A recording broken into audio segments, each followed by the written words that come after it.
मध्य प्रदेश के पूर्व मुख्यमंत्री और राज्यसभा सांसद दिग्विजय सिंह भाजपा नेताओं की शिकायत का पिटारा लेकर राज्य निर्वाचन आयोग पहुंचे, जहां उन्होंने भाजपा नेताओं द्वारा की जा रही गलत बयानबाजी के साथ साथ पोस्टल बैलेट को लेकर शिकायत दर्ज कराई। मध्य प्रदेश में विधानसभा उपचुनाव को लेकर नेताओं के बीच जुबानी जंग तेज हो गई है, जहां एक दूसरे पर गंभीर आरोप प्रत्यारोप लगाकर अपने आप को मतदाताओं का सच्चा हितैषी बताने में जुटे हैं। इसी को लेकर पूर्व मुख्यमंत्री दिग्विजय सिंह और राज्यसभा सांसद शनिवार को निर्वाचन आयोग पहुंचे, जहां उन्होंने पोस्टल बैलेट को लेकर शिकायत दर्ज कराई। ऐसा किसान पुत्र है जिसने 15 साल में एक रुपया भी किसानों का कर्जा माफ नहीं किया, एक और धड़ल्ले से नकली खाद, नकली बीज, नकली दवाई, सैकड़ों हजार करोड़ रुपए इन लोगों ने बेईमानी की। और अभी एक उदाहरण देता हूं आपको, आज मैं पत्र लिख रहा हूं। एक सोसाइटी को कुछ भाजपा के नेता खरीदते हैं, सोसाइटी खरीदी और एक हफ्ते में उस सोसाइटी को 100-150 करोड़ के एक फर्जी तरीके से जैविक खाद खरीदने का उनको ऑर्डर मिल जाता है। बायो फर्टिलाइजर जिसमें भारी भ्रष्टाचार होता है। बायो फर्टिलाइजर ऐसा होता है कि उसमें रिजोबियम कल्चर कहते हैं, उसमें राख भी भर दो तो कोई नहीं देखता। और मैंने मेरे कार्यकाल में एग्रीकल्चर मिनिस्टर के नाते भी और बाद में भी उसको खरीदने पर मनाही की हुई थी। और ये बहुत बड़ा रैकेट है, हजारों करोड़ का। उसका मैं अलग से एक पत्र आज लिख रहा हूँ मुख्यमंत्री जी को। साथ में बीज पर भी बहुत बड़ा घोटाला हुआ किसान पुत्र के 15 साल में। मैं जब एग्रीकल्चर मिनिस्टर था तो मैंने सीड एक्ट को और सख्त बनाया था, जिसमें कि breeder seed, foundation seed, certified seed का और उसके लिए सीड सर्टिफिकेशन एजेंसी लगाई थी।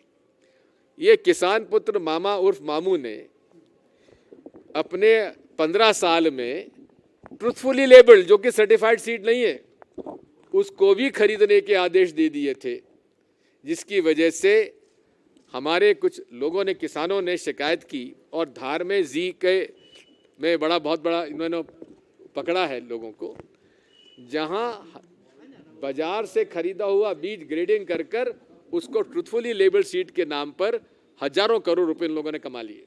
दिग्विजय सिंह ने मीडिया से चर्चा करते हुए कहा कि विधानसभा उपचुनाव में कांग्रेस की स्थिति बहुत अच्छी है, इसके लिए कांग्रेस नेता और प्रत्याशियों पर हमले हो गए।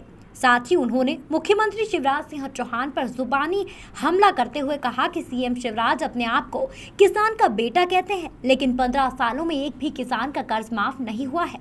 इस दौरान राज्यसभा सांसद ने दिग्विजय सिंह ने कमलनाथ को मध्य प्रदेश का भावी मुख्यमंत्री बताया। हमारे इष्ट देवों के, हिंदू धर्म के अवतारित हमारे अवतारों का भाजपा के चुनाव चिन्ह के साथ प्रचार किया गया। उसमें सांवेर में तो केस रजिस्टर हो गया, सांची में केस रजिस्टर नहीं हुआ, पौरी में भी नहीं हुआ। तो ये जो प्रशासकीय तंत्र, हमारा चुनाव आयोग से शिकायत राज्य से नहीं है, हमारी शिकायत सरकार के वो नुमाइंदे जो कि चुनाव की प्रक्रिया में शामिल हैं। अब उदाहरण के लिए रिटर्निंग ऑफिसर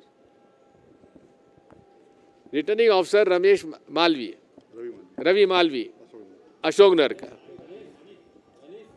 उनकी पदस्थापना की जाती है और उन्हीं को वहाँ रिटर्निंग ऑफिसर उस बूथ का उस विधानसभा का बना दिया जाता है। ये शिकायत हमने सेंट्रल इलेक्शन कमीशन को भी की है।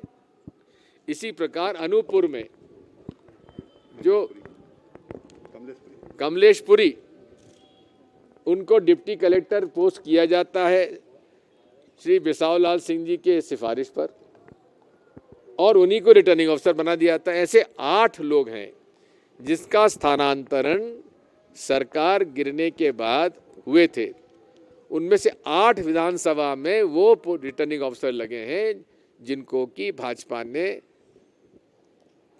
पदस्थ किया था, और वही रिटर्निंग ऑफिसर बनाने का मकसद ये है कि वही कैसे चुनाव प्रभावित कर सके। अब वहाँ पे अशोकनगर में तो हालत ये है कि हमारी कैंडिडेट आशा दोहरे को मजबूरन धरने पर बैठने की भी नौबत आ सकती है। उसमें दलित हमारी जो उम्मीदवार है, और यही नहीं है, जो बीजेपी कैंडिडेट है वो खुलेआम जो पंचायत जो सचिव हैं उनकी मीटिंग ले रहे हैं, उनका वीडियो है, उन पर अभी तक कार्रवाई नहीं की गई है। ये सारी बातें हैं। सर, बीजेपी कह रही है दिग्विजय सिंह जी गायब हैं जी, दिग्विजय सिंह जी गायब हैं मेन कैंपेन से। मैं बहुत आभारी हूँ भाजपा का जो इतनी चिंता मेरे बारे में कर रहे हैं। मध्य प्रदेश के अधिकारी कर्मचारियों पर आपको भरोसा नहीं है क्या? ऐसा नहीं है, उन बेईमानों पर नहीं है जो भाजपा के लिए काम कर रहे हैं, बाकी सब पर है। तो बीजेपी को जनता पर भरोसा नहीं है? बीजेपी को जनता पर भरोसा? बीजेपी का तो जनता पे से विश्वास उड़ गया जिस दिन उन्होंने खरीद फरोख्त की। कितनी सीटें आ रही हैं सर? कितनी सीटें आ रही हैं? एक बात बता दें, जो हालात दिख रहे हैं, गांव-गांव में इनको विरोध हो रहा है। 28 सीटें जीत जाएं तो आश्चर्य मत करना। शिवराज जी ने कहा झूला टांग के निकल जाऊंगा। हाँ? बहरहाल अपने विवादित बयानों के कारण सुर्खियों में रहने वाले दिग्विजय सिंह इस बार शांत नजर आ रहे हैं। हालांकि उनकी इस कमी को कांग्रेस और भाजपा नेताओं की बेजुबानी पूरा जरूर कर दिया है। भोपाल से सलमान खान की रिपोर्ट।